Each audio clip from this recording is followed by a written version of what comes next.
Paris is the capital of France and one of the great cities of Europe. It is an exciting, absorbing, fascinating city. The sights of Paris are famous throughout the world, and literally millions of tourists visit every year. There is excitement in the air, history all around, a charm unequaled anywhere. I was really looking forward to the challenge of shooting this city, and I enjoyed every minute. So, here we go.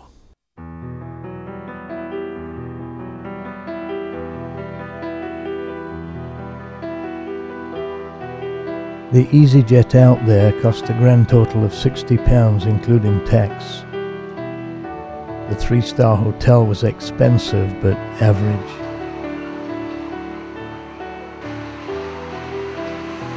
First trip, Saint-Michel, which is the stop for Notre Dame and was the place I remembered best from my previous visit in 1967.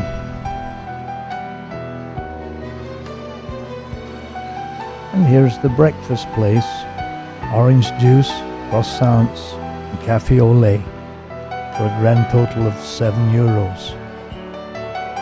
And very enjoyable.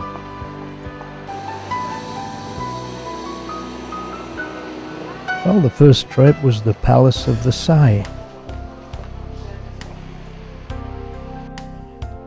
Paris in the 17th century was a rowdy, rabble-ridden city, and Louis XIV hated it and set about in search of a new power base. And he settled on Versailles, which is about 12 miles west of Paris. Here is his statue. His father had a hunting lodge there. Here is the Hall of Mirrors with 17 vast windows carefully arranged so that the sun's light would reflect. It was here in the aftermath of the Franco-Prussian War that Bismarck made the Kaiser head of a united Germany, and in November 1919 that Germany signed the Treaty of Versailles that officially ended World War I. The magnificent gardens, recently restored to Le Nôtre's original 17th century splendor, are vast.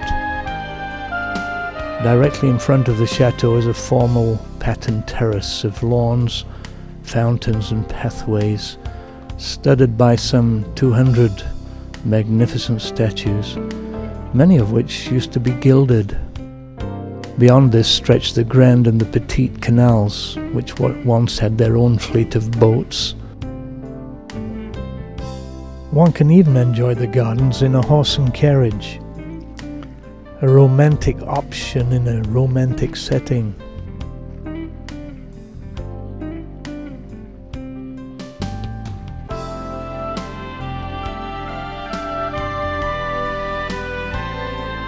It was a very beautiful day.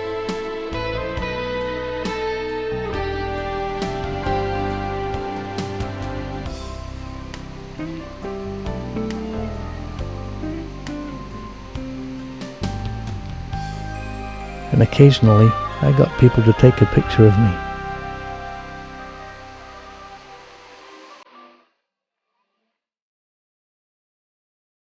To the right is the Grand Trianon, the first pavilion that was built as a trysting place where Louis XIV could meet his mistress. Many beautiful fountains that just adorn the whole of the gardens.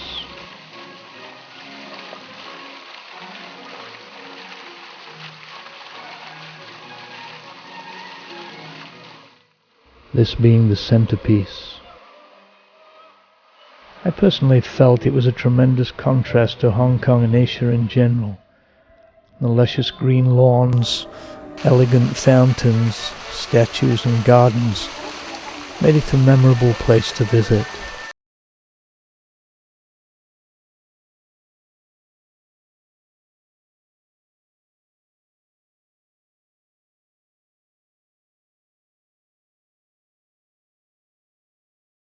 Families come out from Paris and bring their children.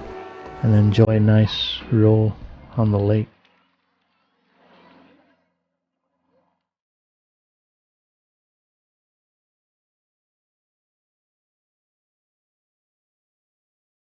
Well, beautiful visit.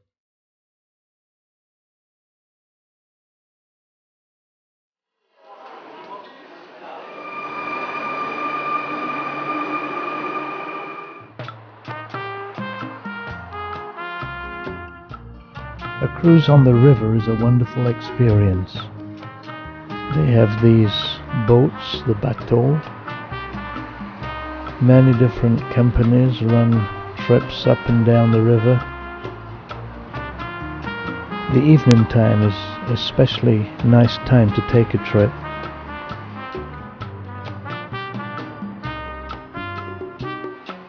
This is the boat. Started out by heading up toward the Eiffel Tower.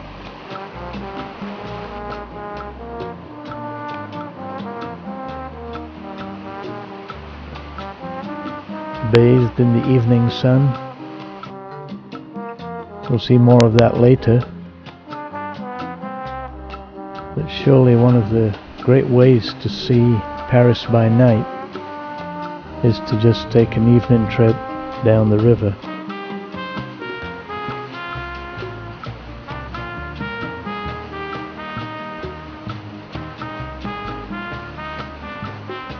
The sights were really very, very nice. Even some restaurant boats there where you could go and have a meal on the boat. Got off the boat at Notre Dame. Had a look at the cathedral by night.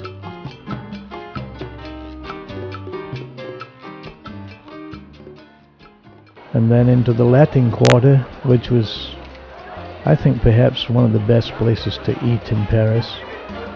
Tremendous variety of things, and they were out touting for business all the time. Next morning, up and early, Sacre Coeur and Montmartre, they were first on the list.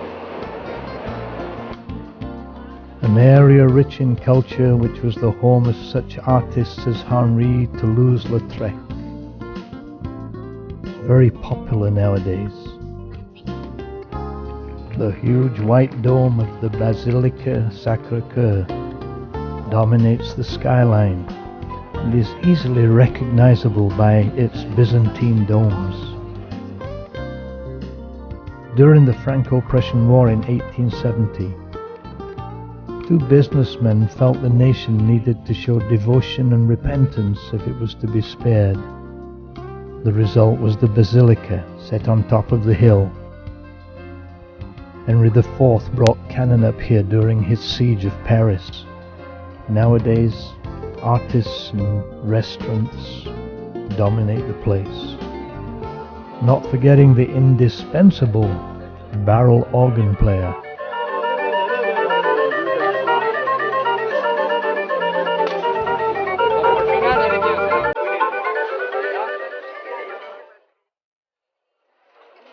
Well, let's take a look around.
Well, then down the hill and a nice walk up the Moulin Rouge.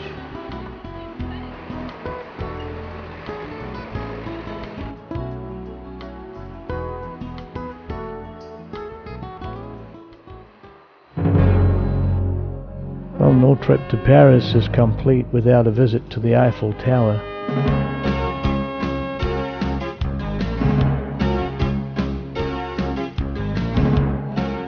Opened in 1889, it was originally painted in graduated colors, from deep bronze at the base to pale yellow at the top.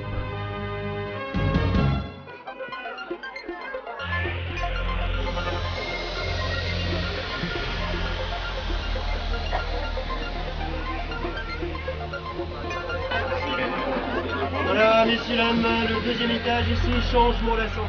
It's 1,051 feet high. It weighs 9,550 tons and contains 15,000 pieces of metal and 2.5 million rivets.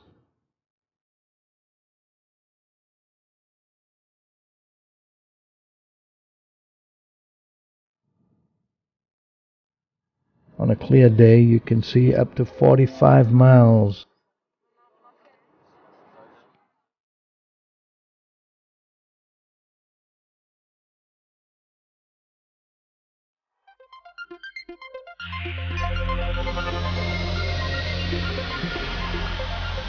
How did I do this? Well, at the bottom there was a computer graphics simulation, and I filmed it and incorporated it. Very simple.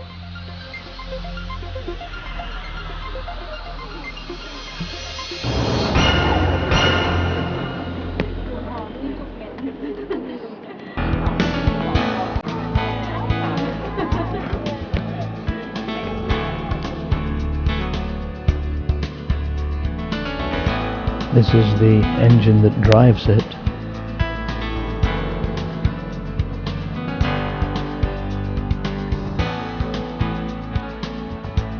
Wonderful visit.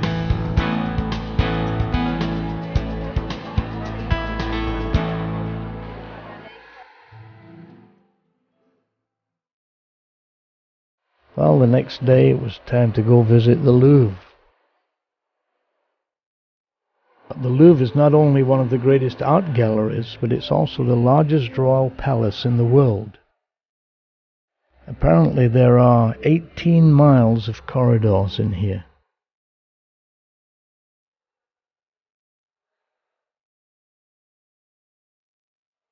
The most famous exhibit, the Mona Lisa.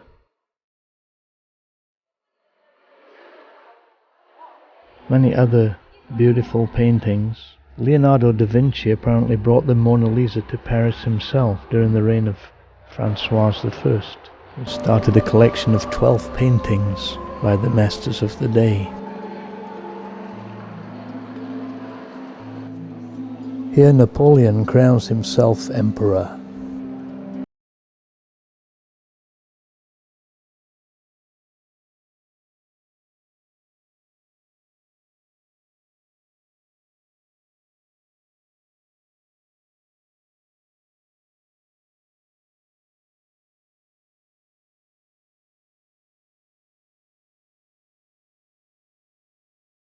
The Egyptian section was very interesting.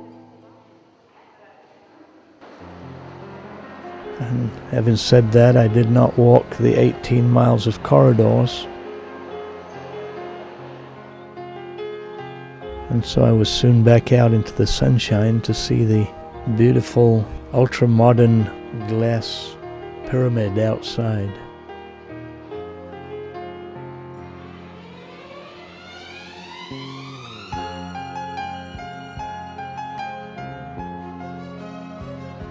The pyramid was added in 1988.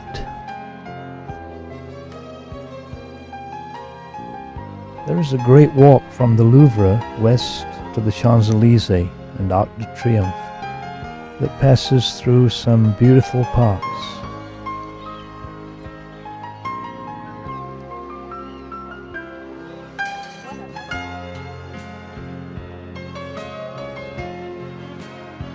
This is the Place de la Concorde, which is right at the eastern end of the Champs-Elysees.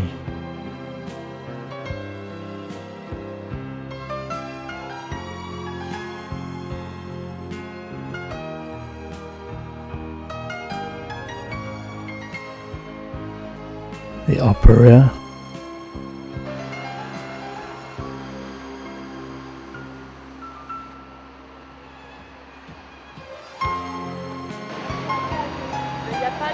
So once on the famous Champs-Elysees, the only thing to do is to try a cup of café au lait and a baguette sandwich.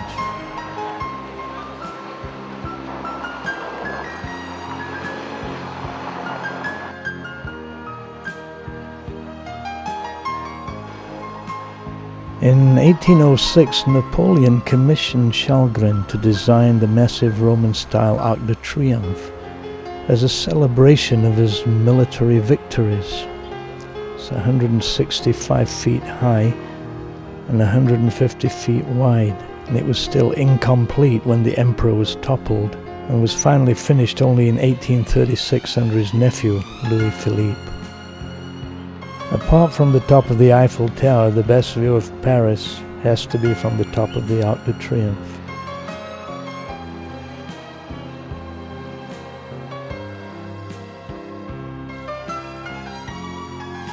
The Grand Arch de la Défense is a gleaming white 330-foot cube that was built there to revitalize the inner suburbs, but this was finished in 1989 to celebrate the bicentennial of the Revolution.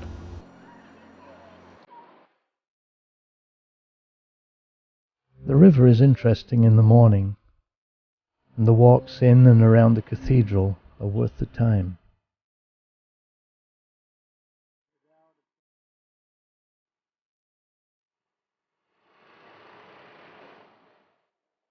The last time I was there was about 35 years ago.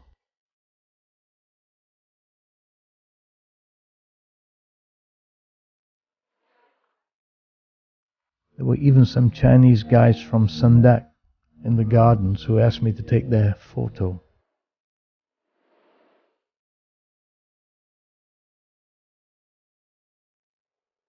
The river is very beautiful up at that end.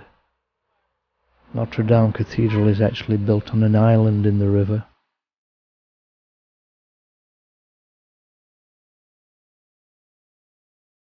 The boats plying up and down the river made for good shots. Boats of all shapes and sizes.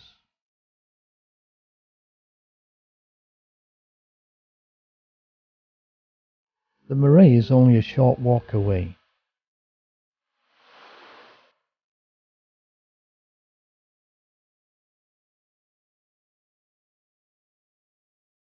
Now that would be a great scene for a painting.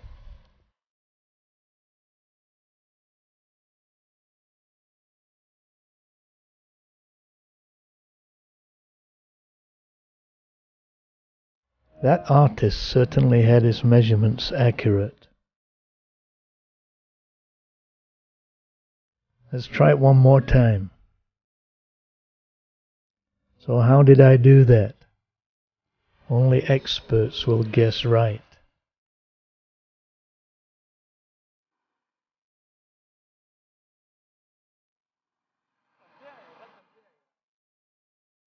A good option for the visitor is the open bus tour that offers a quick glimpse of the city, assuming there's no traffic jams.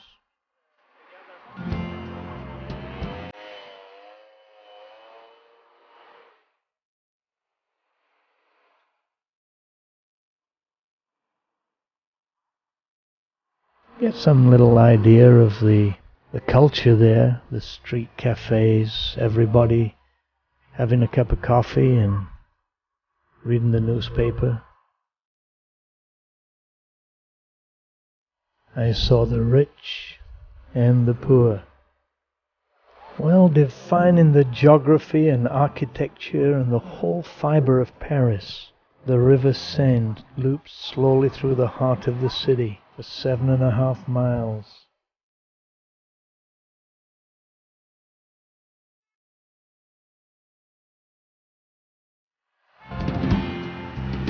And then I was able to take a visit to the Catacombs. This is the Empire of the Dead. In 1786, approximately 2 million bodies were transferred from central cemeteries in Paris to an ancient quarry, which became known as the Catacombs. The bones were stacked neatly on shelves and skulls arranged in artistic heaps. Quite a fascinating place.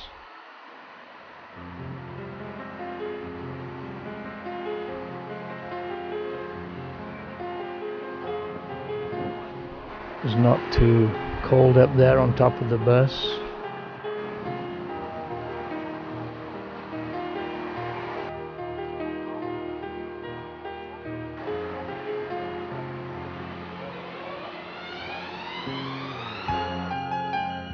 This is the Museum d'Orsay, which used to be the railway station. A museum pass allows entry to all the museums for 5 days. And these little shots here are all taken from the bus when it stopped at different places. And this is actually heading back in the evening time.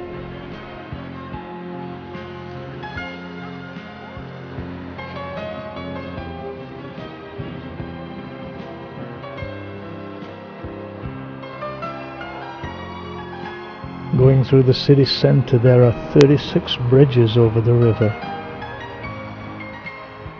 The oldest, ironically, is called Pont Neuf, which means the new bridge.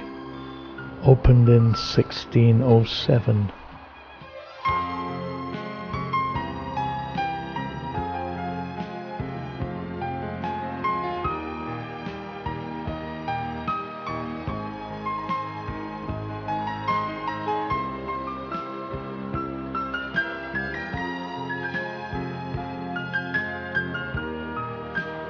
Crowds still all around the Eiffel Tower, which looked magnificent in the sunset there, as did the Champs-Elysees.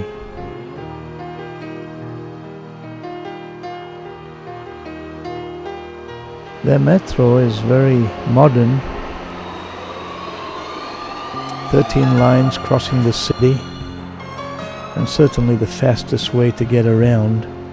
And some of the lines, like this one, very modern. You can sit right in the front of the train.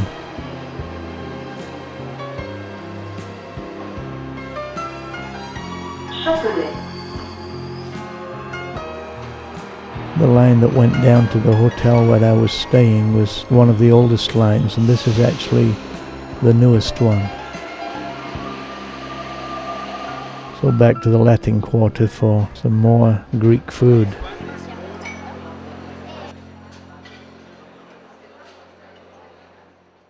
The next day it was time for a visit to Fontainebleau. The train leaves next to the high-speed TGV trains in the beautiful Gare de Lyon railway station, which was built between 1875 and 1902. The Train Bleu restaurant is listed as a historic monument and is still very beautiful.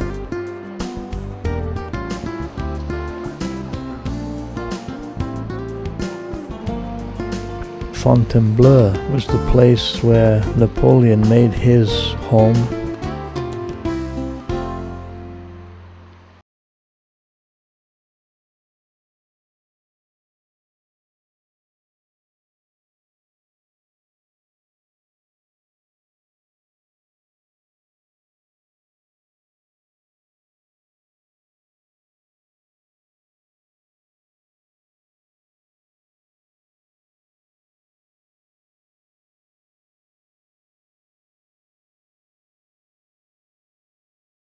Nevertheless, It is one of the most charming palaces in France, with a real sense of history and continuity.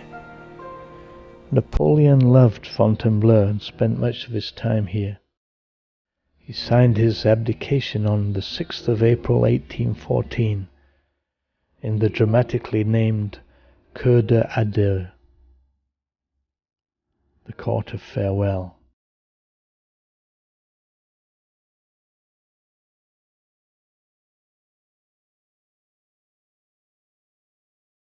Looking around, I just got a sense of Napoleon himself. I think more than any place in France, this reminded me of the British stately homes and the aristocracy of that day.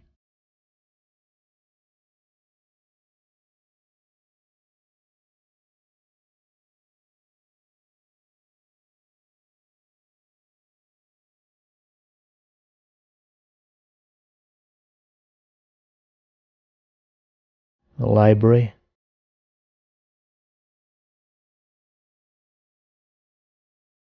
Just beautifully painted. The ceiling's amazing. The only throne room existing in France today with its furniture. Louis XV made this room the council chamber. This is one bed in which Napoleon definitely did spend the night. It's said that almost every town in France boasts a bed in which the emperor supposedly slept. Very interesting visit. And in fact, the town of Fontainebleau too was a very quaint French town.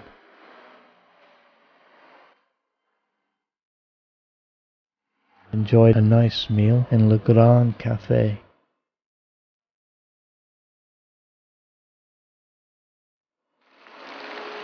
And then took a stroll through the town.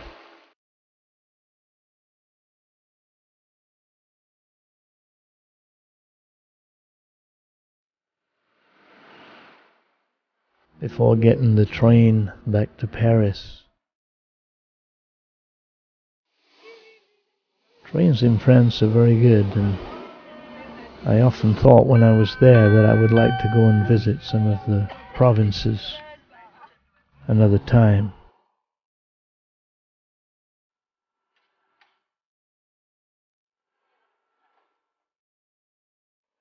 Once more on the metro.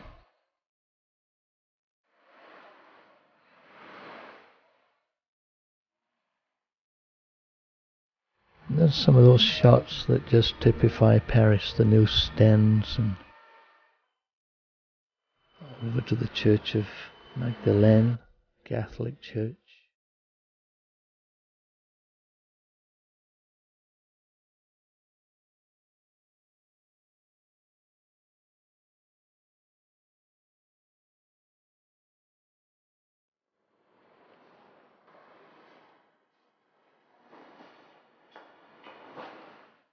Nearby were the high-class, super expensive shops. The price of a leather suitcase in Hermes was over 10,000 euros. Well, the last evening, and as the sun sets, just time to catch the last shots.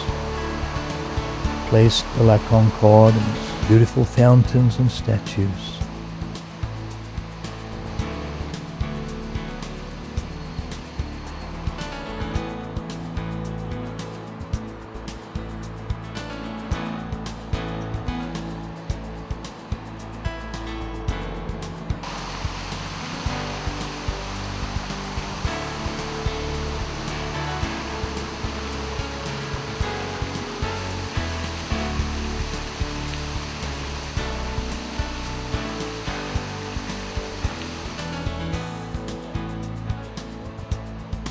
I was told I could get great shots of the Eiffel Tower from the Trocadero, so my last shots were there. A wonderful trip.